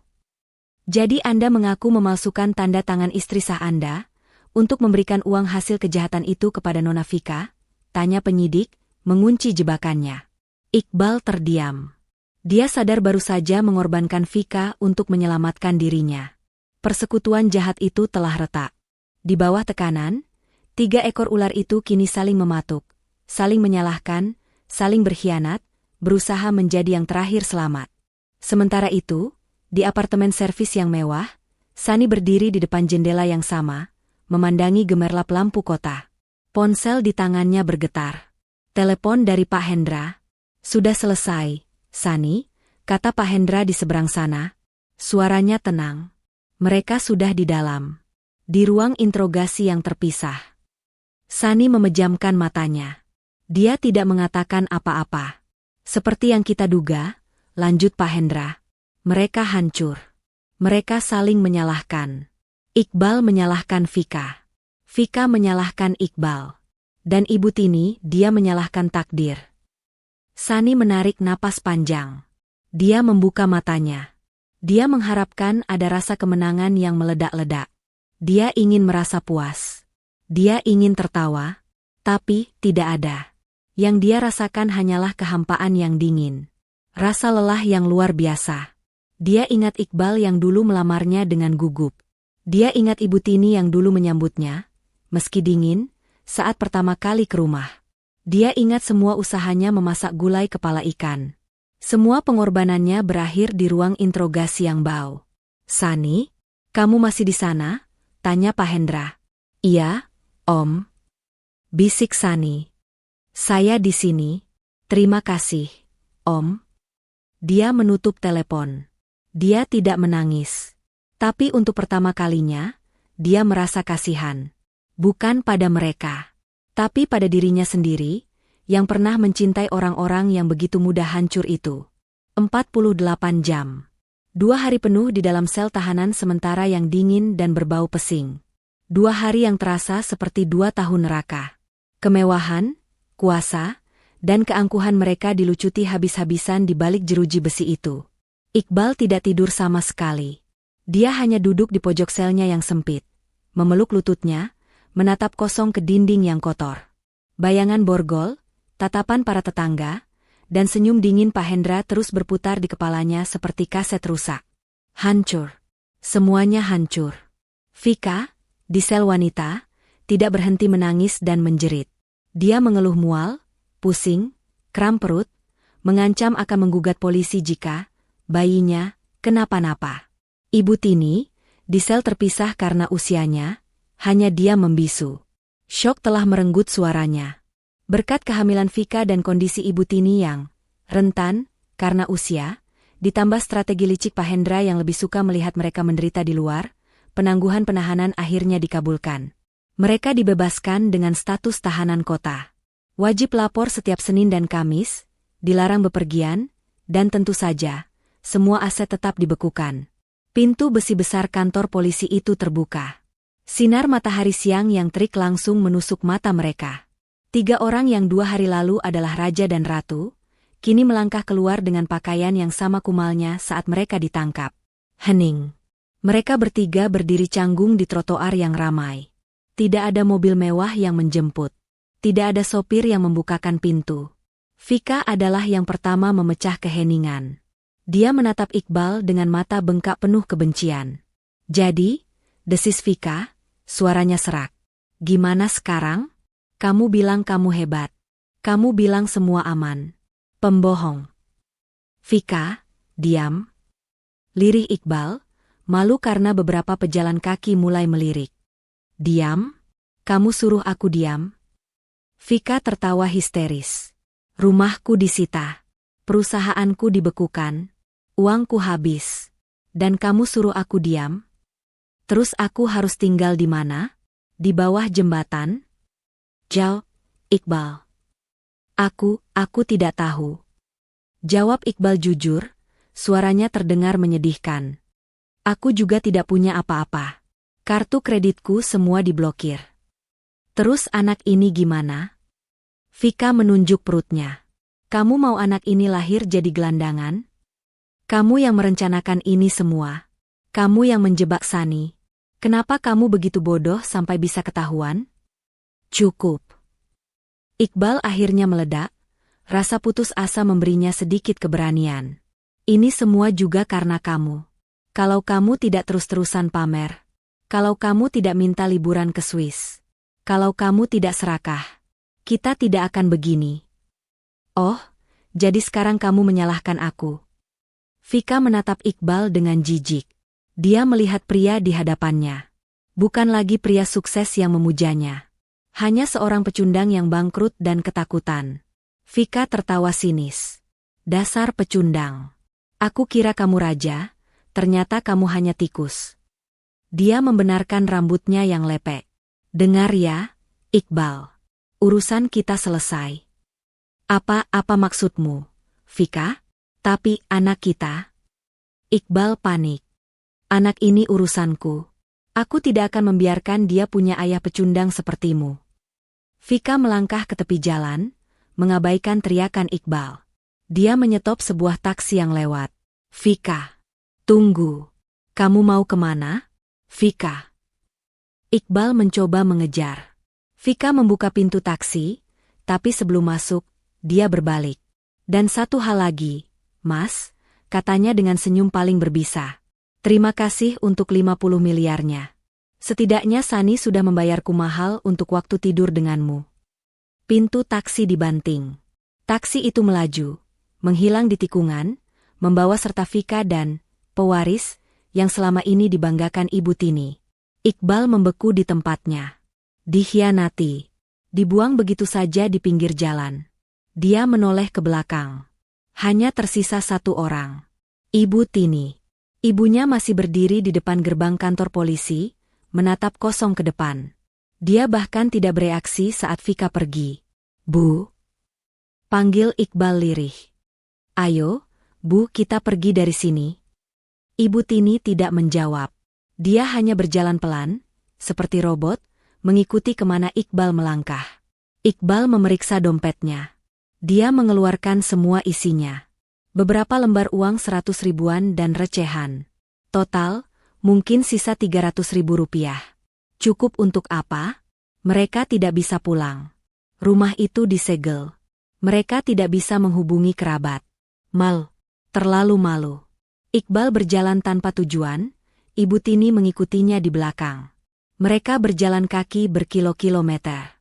Dari kawasan elit kantor polisi, masuk ke jalan-jalan kecil, gang-gang sempit, mencari tempat termurah untuk sekadar berteduh.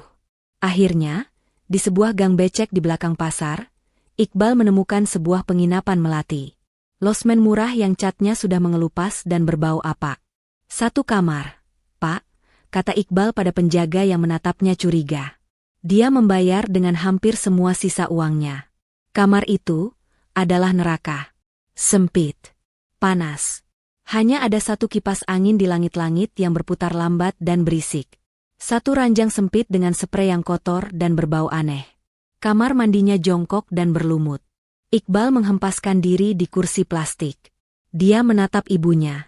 Ibu Tini duduk di tepi ranjang. Masih diam. Tatapannya kosong. Bu, Ibu bicara dong. Pinta Iqbal, frustrasi. Maafkan Iqbal, Bu. Iqbal salah. Iqbal gagal. Ibu Tini masih diam. Bu, setidaknya marahi Iqbal. Pukul Iqbal. Jangan diam saja. Iqbal mengguncang bahu ibunya. Ibu Tini menoleh pelan ke arah Iqbal. Sangat pelan. Dia membuka mulutnya, mencoba bicara. Iqbal. Suaranya keluar seperti desisan. Sangat serak dan tidak jelas. Iya, Bu. Ini Iqbal. MU muka. Lanjut Ibu Tini. MU ke aku. Muka ibu kenapa? Iqbal mulai panik. Dia melihat wajah ibunya. Dan jantungnya serasa berhenti. Sudut bibir kiri Ibu Tini tertarik ke bawah. Matanya yang sebelah kiri tidak berkedip. Air liur menetes dari sudut bibirnya yang lumpuh itu. Rasa. Ibu Tini mencoba mengangkat tangan kirinya untuk menyentuh wajahnya, tapi tangan itu tidak bergerak. Tangan itu terkulai lemas di pangkuannya. Ibu Tini menatap tangannya yang tidak patuh, lalu menatap Iqbal dengan mata yang kini dipenuhi kengerian. "Bu, Ibu." Iqbal menjerit. Tubuh Ibu Tini limbung ke samping, roboh di atas ranjang yang reot itu. "Stroke, Ibu. Jangan tinggalkan Iqbal." Iqbal panik. Dia dilanda ketakutan yang luar biasa. Dia mencoba mengangkat ibunya, tapi tubuhnya berat. Dia berlari keluar kamar, berteriak minta tolong. Dengan bantuan penjaga losmen, dia membopong Ibu Tini ke bajai terdekat. "Rumah sakit. Cepat. Rumah sakit umum daerah," teriaknya pada sopir bajai. Mereka tiba di UGD Rumah Sakit Umum Daerah yang kacau balau. Bau obat, darah, dan keringat bercampur jadi satu. Ibu Tini langsung dilarikan ke ruang triase. Iqbal berlari-lari kecil di samping brankar. Seorang dokter muda mencegatnya setelah pemeriksaan singkat. "Keluarga Ibu Tini?" "Saya anaknya, Dok. Ibu saya kenapa?" "Serangan stroke berat, Pak. Pendarahan di otak. Tekanan darahnya sangat tinggi. Ini harus segera ditangani dan masuk ruang ICU secepatnya untuk observasi ketat." "Lakukan, Dok. Lakukan apa saja. Selamatkan ibu saya." "Baik. Tapi Bapak selesaikan dulu administrasinya di loket depan, ya? Untuk deposit ICU." Iqbal berlari ke loket administrasi. "Atas nama Ibu Tini Wulandari, Pak. Deposit ICU, 10 juta rupiah," kata petugas itu tanpa menatapnya. 10 juta?" Iqbal menelan ludah. Bisa pakai kartu kredit dulu, Mbak." "Bisa, Pak." Iqbal mengeluarkan kartu kredit platinumnya. Kartu yang dulu bisa membeli apapun. Dia menyerahkannya dengan tangan gemetar. Petugas itu menggeseknya. "PP, PP, PP." Petugas itu menggeseknya lagi. Dia menatap Iqbal dengan curiga. "Maaf, Pak. Ditolak." "Declined." "Ditolak? Coba yang ini." Iqbal memberikan kartu black card-nya. Simbol kesuksesannya. "Gesek." "Sama, Pak. Ditolak juga. Kartu Bapak diblokir." Iqbal membeku. Keringat dingin membanjiri pelipisnya. Habis. Benar-benar habis. Dia tidak punya sepeser pun. Ibunya terbaring di UGD, di ambang kematian, dan dia tidak bisa membayar deposit 10 juta. "Pak," tegur petugas itu. "Jadi bagaimana? Mau bayar tunai?" Iqbal merogoh sakunya. Hanya sisa 50.000 rupiah. Saya. Iqbal bingung. Dia harus bagaimana? "Pak, kalau tidak ada deposit, kami tidak bisa pindahkan ke ICU. Pasien akan tetap di UGD, tapi penanganannya tidak akan maksimal. Antrean UGD penuh, Pak." Ibunya akan mati. Dalam keputusasaan total, hanya ada satu nama yang terlintas di benaknya. Satu-satunya orang yang dia tahu punya uang. Satu-satunya orang yang paling dia sakiti. Sani. Iqbal mengeluarkan ponselnya yang layarnya sudah retak. Dia tidak punya nomor baru Sani. Tapi dia masih hafal nomor lama Sani, nomor yang dia tahu sudah tidak aktif. Tapi dia juga ingat nomor Pak Hendra. Dengan tangan gemetar hebat, dia mencari nomor itu. Lorong UGD itu pengap. Bau karbol, bau obat, dan bau putus asa bercampur menjadi satu. Iqbal duduk di lantai koridor yang kotor, di luar batas area UGD. Dia tidak diizinkan masuk lebih jauh. Dia hanya bisa mendengar erangan pasien lain, suara perawat yang sibuk, dan roda brankar yang berdecit. Setiap suara itu terasa seperti palu yang menghantam kepalanya. Ibunya terbaring di dalam sana, di brankar nomor 7, di lorong, karena dia tidak punya 10 juta rupiah. "Pak, mau jadi bayar tidak? Kalau tidak, kami harus berikan prioritas ICU untuk pasien lain." Suara petugas administrasi dari loketnya terdengar menusuk. Iqbal menatap ponsel di tangannya. Nama, Pak Hendra, bersinar di layarnya. Ini adalah sisa-sisa harga dirinya yang terakhir. Menelepon pria yang telah menghancurkannya, untuk meminta belas kasihan. Menelepon pengacara wanita yang telah dia injak-injak harga dirinya. Dia lebih hina dari pengemis. Tapi bayangan wajah ibunya yang lumpuh sebelah, matanya yang penuh kengerian. Iqbal tidak punya pilihan. Ibunya akan mati jika dia membiarkan egonya menang. Dengan tangan gemetar hebat, jarinya yang kotor menekan tombol panggil. 1 dering.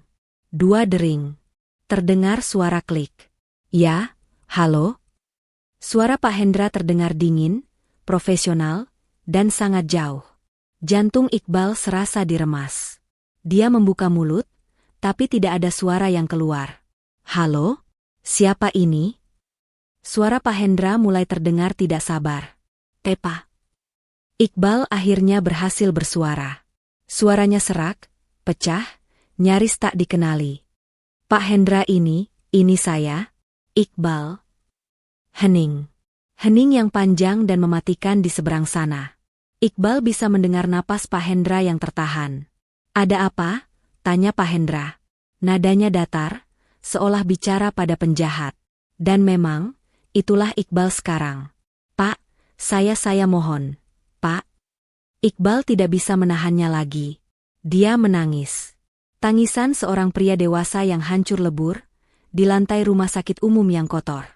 Orang-orang yang lewat meliriknya dengan jijik. Tolong saya, Pak. Saya bersujud di kaki Bapak. Tolong. Langsung ke intinya, Iqbal. Anda melanggar syarat tahanan kota? Bukan. Bukan itu, Pak, pekik Iqbal, putus asa. Ibu saya, Ibu Tini, dia kena stroke, Pak. Di UGD RSUD. Stroke berat. Kritis. Iqbal menelan ludah, air matanya bercampur dengan keringat. Mereka minta deposit untuk Icu, Pak. 10 juta? Saya tidak punya uang sepeser pun. Kartu saya diblokir. Vika pergi. Saya tidak punya siapa-siapa lagi.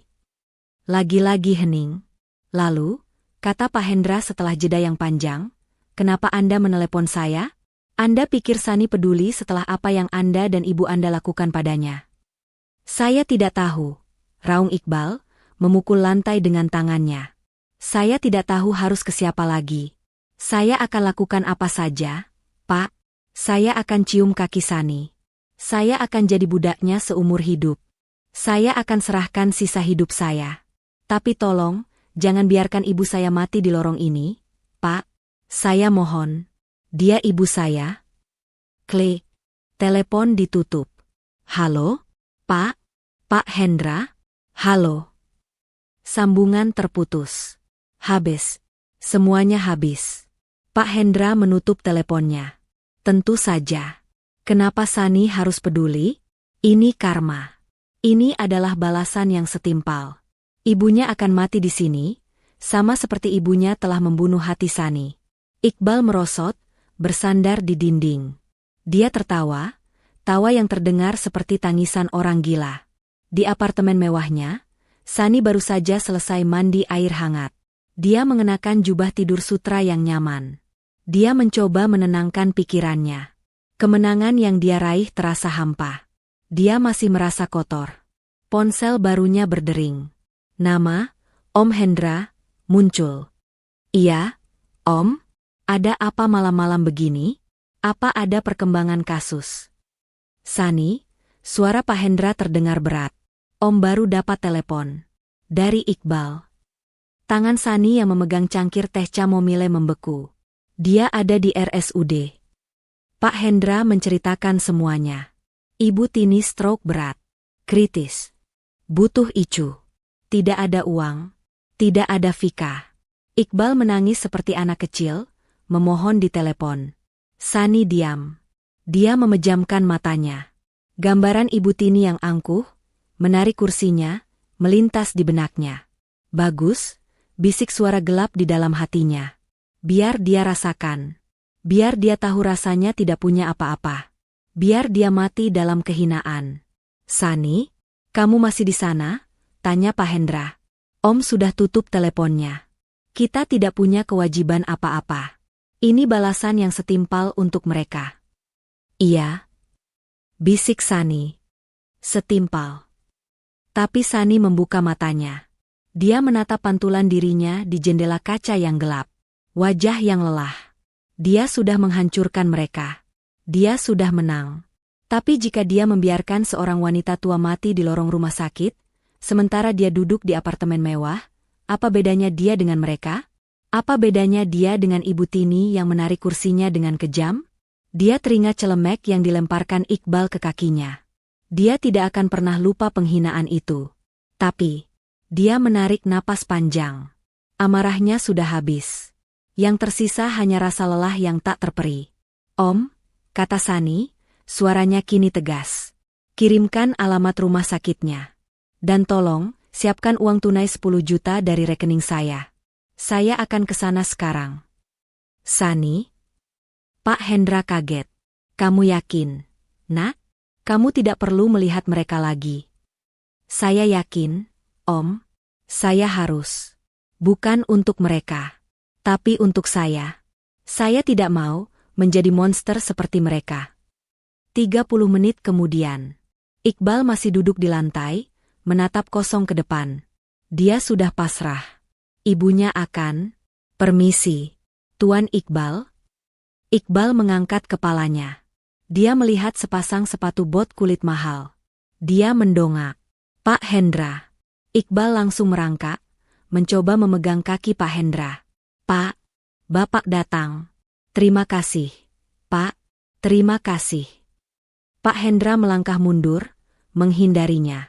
Bukan saya yang harus kamu berterima kasih. Pak Hendra menyingkir. Di belakangnya, berdiri Sani. Iqbal terpaku. Sani. Dia ada di sana.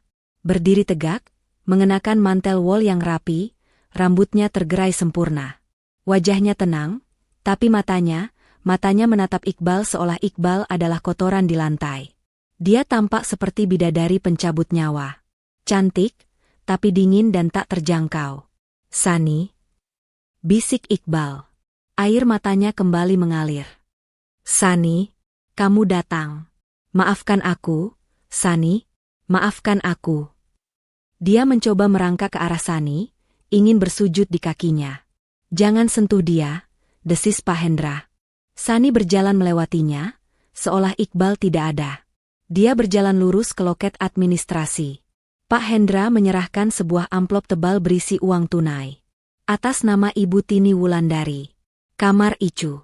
Segera, kata Pak Hendra tegas. Petugas itu, melihat tumpukan uang merah, langsung sigap. Baik, Pak. Segera kami proses. Suster. Pindahkan pasien Ibu Tini ke Icu. Sekarang. Sani tidak menunggu. Dia berjalan masuk ke lorong UGD. Iqbal bangkit, tertatih-tatih mengikutinya dari belakang, tidak berani mendekat. Sani menemukan brankar nomor 7. Dan di sanalah dia. Wanita yang tadi pagi di kantor polisi masih terlihat garang, kini terbaring tak berdaya. Selimut kusam menutupi tubuhnya. Sebelah wajahnya lumpuh total, tertarik ke bawah. Mulutnya sedikit terbuka, air liur menetes. Matanya yang sebelah, sehat, terbuka, menatap langit-langit dengan tatapan penuh kengerian dan kebingungan. Dia masih sadar. Ibu Tini mendengar langkah kaki. Matanya yang sehat bergerak. Dia melihat Sani. Mata itu langsung membelalak. Teror. Rasa malu yang luar biasa. Ketakutan murni. Wanita yang dia hina, mandul, wanita yang dia tarik kursinya, kini berdiri di hadapannya. Dan wanita ini, baru saja membayar untuk menyelamatkan nyawanya. Ibu Tini mencoba bicara. Yang keluar hanya erangan panik. Aag. Ug. Dia mencoba menggerakkan tangannya untuk menutupi wajahnya yang lumpuh, tapi tangan kirinya tidak bergerak. Mati rasa. Sani hanya berdiri diam, menatapnya. Dingin. Iqbal berdiri gemetar di belakang Sani. Sani, tolong maafkan ibu. Sani mengangkat tangannya, mengisyaratkan Iqbal untuk diam. Dia menatap mata Ibu Tini. Kenapa, Bu? Tanya Sani pelan. Ibu Tini terkesiap. Air mata langsung menggenang di matanya yang sehat, lalu mengalir deras ke samping, membasahi bantal yang kotor. Dia mengerang, mencoba menjawab. Dengan sisa kekuatannya, dia menggerakkan tangan kanannya. Tangan yang masih berfungsi. Tangan itu gemetar hebat, mencari-cari. Dia berhasil. Dia mencengkeram ujung mantel Sani. Cengkeramannya lemah, putus asa. Maaf. Bisiknya. Suaranya seperti parutan kelapa, nyaris tak terdengar. Maaf untuk apa? Tanya Sani, masih datar. Maaf sudah menghina saya? Ibu Tini menggeleng lemah. Air matanya semakin deras. Dia mencengkeram lebih erat. Eri. Sani mengerutkan keningnya. Apa? Ibu Tini mengumpulkan sisa tenaganya. Ibu Eri. Bisiknya lagi, lebih jelas. KMU. Sani membeku. Iri? KMU yang spesial? Lanjut Ibu Tini, setiap kata adalah perjuangan yang menyakitkan. KMU terhormat. Itu dia. Kata-kata itu. Kata-kata yang Ibu Tini gunakan untuk menghinanya. KMU bisa semua. Ibu tidak. Kamu bisa semua. Ibu tidak. Pengakuan itu menghantam Sani lebih keras daripada hinaan manapun. Jadi selama ini semua kebencian itu, semua hinaan, mandul, semua perlakuan kejam bukan karena Ibu Tini membencinya. Tapi karena Ibu Tini iri padanya. Iri karena Sani adalah semua yang Ibu Tini inginkan tapi tidak bisa dia capai. Mandiri, sukses, baik hati, dan dihormati. Sani menarik napas panjang. Seluruh amarah yang dia simpan berbulan-bulan, seluruh dendam yang dia rawat lenyap begitu saja. Menguap. Yang dia lihat sekarang bukanlah monster. Hanya seorang wanita tua yang rapuh, yang kalah oleh rasa irinya sendiri. Sani, yang tadinya berdiri kaku, kini menggerakkan tangannya. Dia tidak melepaskan cengkeraman Ibu Tini. Sebaliknya, dia menutupi tangan tua yang gemetar itu dengan tangannya sendiri. Tangan yang hangat. Ibu Tini terkesiap, menatapnya tidak percaya. Sani maafkan, Ibu. Lirih Ibu Tini, kini menangis seperti anak kecil. Air mata Sani sendiri akhirnya jatuh. Bukan air mata kemarahan, tapi air mata kelegaan. Saya maafkan, Ibu, bisik Sani. Di belakang mereka, Iqbal ambruk. Dia jatuh berlutut di lantai lorong rumah sakit, melihat pemandangan itu. Melihat istrinya yang terbuang, mengampuni ibunya yang telah menghancurkan mereka. Dia menundukkan kepalanya ke lantai yang kotor dan menangis meraung-raung, penyesalannya bergema di lorong yang sibuk itu. 6 bulan berlalu sejak malam di lorong rumah sakit itu. 6 bulan yang Sani gunakan untuk menata ulang puing-puing hidupnya, bukan dengan amarah, tapi dengan ketenangan yang baru dia temukan. Hari ini, Sani duduk di ruang konferensi yang sama di kantor Pak Hendra. Tapi kali ini, udaranya terasa ringan. Di atas meja di hadapannya, tergeletak setumpuk dokumen. Yang paling atas adalah akta cerai. Sudah selesai, Sani? Suara Pak Hendra memecah keheningan. Semuanya sudah ditandatangani.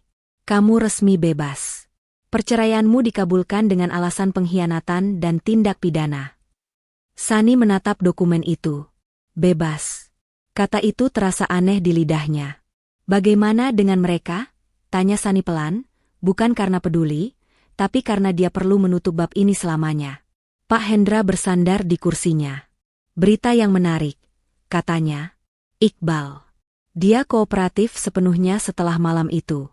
Dia mengaku bersalah atas semua tuduhan, pemalsuan, penggelapan, semuanya. Karena kamu mencabut tuntutan pidana terberat dan hanya fokus pada pengembalian aset, hakim memberinya keringanan. Dia divonis 3 tahun penjara, dipotong masa tahanan. Sani mengangguk. Dia tidak merasa kasihan. Dia tidak merasa apa-apa. Dan Vika? Pak Hendra tersenyum tipis, senyum yang masam. Ah, Nona Vika. Dia adalah aktris terbaik dalam cerita ini. Dia kabur. Sehari setelah dia meninggalkan Iqbal di kantor polisi, dia terbang ke negara yang tidak memiliki perjanjian ekstradisi dengan kita. Uang 50 miliar itu lenyap bersamanya. Lalu kehamilannya? Tanya Sani. Palsu, jawab Pak Hendra singkat. Tim kami menemukan bukti bahwa dia memesan prostetik perut kehamilan palsu secara online. Dia menipu Iqbal dan Ibu Tini sama seperti mereka menipumu. Dia menggunakan mereka untuk mendapatkan uangmu. Pada akhirnya, ular memakan ular. Sani tertegun sejenak. Jadi, pewaris, yang dibanggakan Ibu Tini, yang menjadi alasan Iqbal mengusirnya tidak pernah ada. Hanya ilusi keserakahan. Dan, Ibu Tini, tanya Sani, ini adalah pertanyaan terberatnya. Stroke itu, jelas Pak Hendra, menyebabkan kerusakan permanen. Sisi kirinya lumpuh total. Dia kehilangan kemampuan bicaranya secara normal. Dia stabil, tapi dia tidak akan pernah sama lagi. Pak Hendra menatap Sani dengan tatapan lembut. Fasilitas perawatan paliatif yang kamu bayar merawatnya dengan baik. Kamu tidak perlu menjenguknya lagi jika tidak mau, Sani. Kamu tidak berutang apa-apa padanya. Sani terdiam lama. Dia merapikan dokumen di depannya. Saya harus pergi menemuinya. Om, sekali lagi. Yang terakhir. 1 jam kemudian, Sani tiba di sebuah panti perawatan yang bersih dan tenang, jauh dari hiruk-pikuk kota. Tempat ini dibiayai penuh oleh Sani, memastikan Ibu Tini dirawat dengan manusiawi di sisa hidupnya. Sani masuk ke kamar 203. Bau minyak kayu putih yang lembut menyambutnya. Di sana, di dekat jendela yang menghadap taman, duduk seorang wanita di kursi roda. Bukan lagi Ibu Tini yang angkuh dengan sanggul tingginya, tapi seorang wanita tua yang rapuh, rambutnya memutih dan tipis, mengenakan baju pasien. Selimut menutupi tubuhnya yang kini kurus. Dia menoleh perlahan saat mendengar langkah Sani. Mata kanannya yang masih berfungsi melebar. Ketakutan, mal, dan penyesalan. Seorang perawat baru saja selesai menyuapinya bubur. Sudah selesai ya, Bu, kata perawat itu lembut, tidak menyadari ketegangan di ruangan itu. Sani menghampiri. Dia berdiri di depan Ibu Tini. Ibu Tini mulai gemetar. Tangan kanannya yang masih berfungsi mencengkeram erat pegangan kursi roda. Dia mencoba bicara. Sa. Hanya itu yang keluar. Suaranya parau dan tidak jelas. Air mata mulai menggenang di matanya. Sani berjongkok di depan kursi roda itu, menyejajarkan matanya dengan mata Ibu Tini.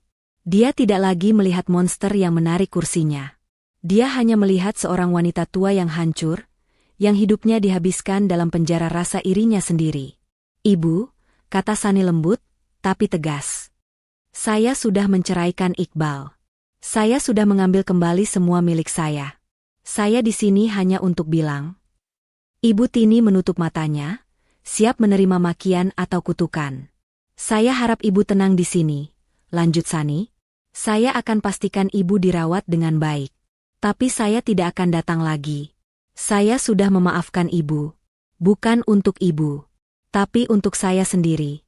Selamat tinggal, Bu Tini. Sani berdiri. Dia menyentuh bahu perawat itu. Tolong rawat dia dengan baik, katanya, lalu berbalik. Tunggu. Sani berhenti, tapi tidak menoleh. Terdengar suara isak tangis yang tertahan dari kursi roda itu. Isak tangis yang pilu, penuh penyesalan, dari seseorang yang tahu dia telah kehilangan segalanya karena kesombongannya sendiri. Sani berjalan keluar, dan saat pintu itu tertutup, dia tidak pernah menengok ke belakang lagi. 2 tahun berlalu. Gerbang penjara terbuka. Iqbal melangkah keluar, kurus, kuyu, dan tatapannya kosong. Dia hanya membawa 1 tas kresek berisi pakaian lamanya. Tidak ada yang menjemput. Dia kini seorang mantan narapidana, tanpa uang, tanpa keluarga. Dia mulai bekerja serabutan. Dia menjadi kuli panggul di pasar, mengangkat karung-karung beras yang berat. Pekerjaan yang jujur, tapi mematahkan punggungnya. Suatu sore, saat sedang beristirahat di trotoar yang kotor, matanya tertuju pada sebuah majalah bisnis di lapak koran di seberangnya. Di sampul majalah itu, Sani tersenyum. Judulnya, Sani Adiwijaya, membangun kembali mahkota bisnis keluarga. Dia sukses. Dia cantik. Dia bersinar. Iqbal menatap sampul majalah itu lama sekali. Lalu dia menatap tangannya yang kapalan dan kotor. Dia menundukkan kepalanya, dan untuk pertama kalinya, dia menangis bukan karena putus asa, tapi karena penyesalan yang murni. Dia tidak akan pernah bisa kembali. Dia telah menukar berlian dengan debu. Inilah hukuman sejatinya. Seumur hidup. Malam itu, di sebuah rumah baru yang lebih kecil namun hangat dan penuh tawa, Sani sedang mengadakan makan malam. Tamunya hanya Pak Hendra dan istrinya. "Masakanmu tidak pernah gagal, Sani," puji Pak Hendra sambil menambah nasi. Sani tertawa. Tawa yang lepas dan tulus. "Hanya gulai kepala ikan, Om. Tapi kali ini, saya memasaknya karena saya mau, bukan karena harus." Sani duduk di kursinya, di meja makan kayunya yang sederhana. Dia memandang sekeliling. Tidak ada porselen mahal atau gelas kristal. Hanya kehangatan. Dia ingat malam itu. Malam di mana kursinya ditarik. Malam di mana dia merasa begitu hina. Sani tersenyum tipis. Dia akhirnya mengerti. Kehormatan itu tidak pernah ada di kursi. Kehormatan itu tidak pernah datang dari pujian Ibu Tini atau cinta Iqbal. Dia tidak lagi mencari kursi kehormatan. Karena Sani sadar, dialah kehormatan itu. Dia telah melalui neraka, tapi dia memilih untuk tidak terbakar di dalamnya. Dia memilih damai. Dia memilih untuk memaafkan. Dia bebas. Dan hatinya utuh. Pesan moral. Kehormatan sejati tidak terletak pada kursi, jabatan, atau pujian orang lain, melainkan pada hati yang mampu memaafkan dan tetap tegar setelah dilukai. Sebab, iri hati dan kesombongan hanya akan menghancurkan pemiliknya dari dalam.